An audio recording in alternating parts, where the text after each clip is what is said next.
His career and personal life were taking off. She fell in love with band guitarist Chris Perez. She taught me a lot, like just simple things. Like I used to never tell people I love them, you know, or I miss them, or just give them gifts just because.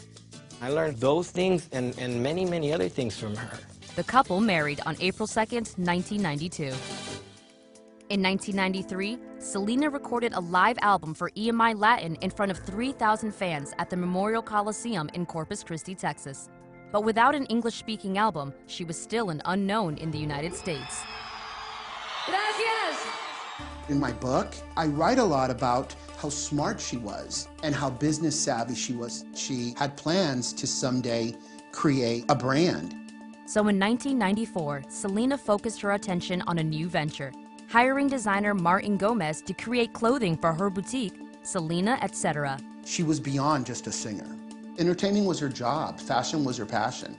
But with a demanding performance schedule, Selena needed someone to manage the boutiques. Yolanda Saldivar had earned Selena's trust after she established Selena's fan club and became part of her family. So, Selena offered the job to Yolanda.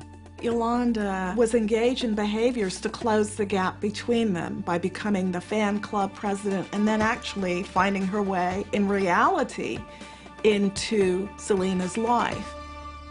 She had access to the business accounts. She even had a key to Selena's house. So now she felt very much like she was a part of Selena's life, to the point where she started leaving her old life behind and making it all about Selena.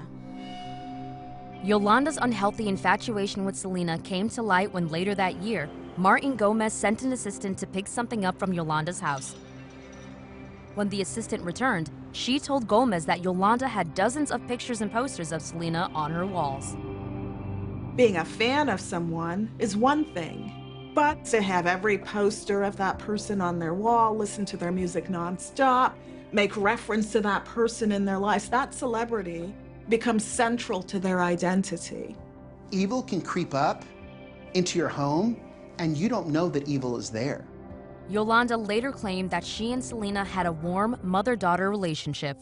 She saw herself as a protector, caregiver, that they have this special relationship in which Selena needed her, in the same way as patients need a nurse.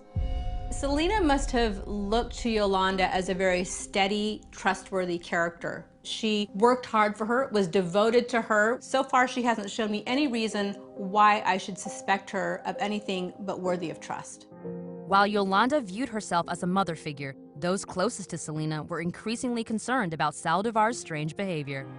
We're at this video shoot and she's bossing people around, and this wasn't the first time that we had heard this. The other employees complain of Yolanda's bizarre behavior, saying that she's abusive to them if they try to talk to Selena.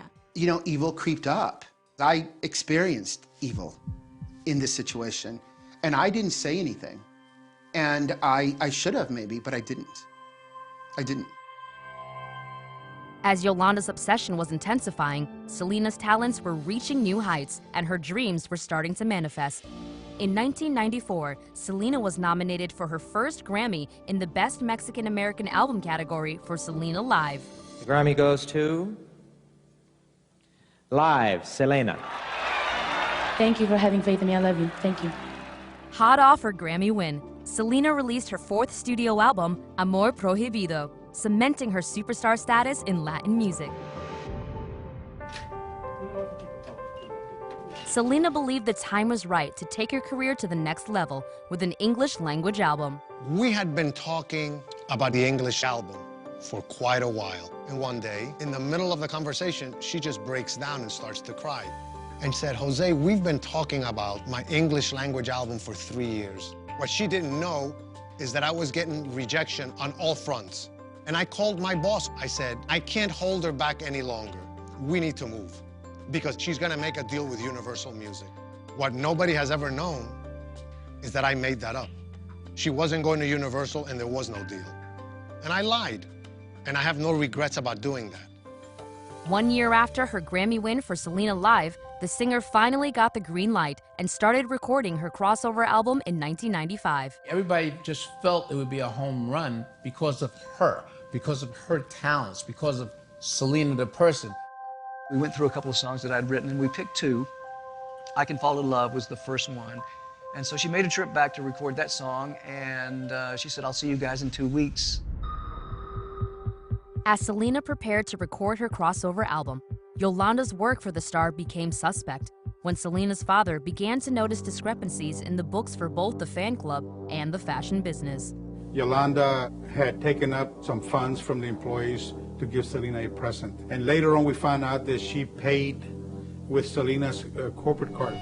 A closer look revealed that there was over $60,000 missing from the boutique and fan club.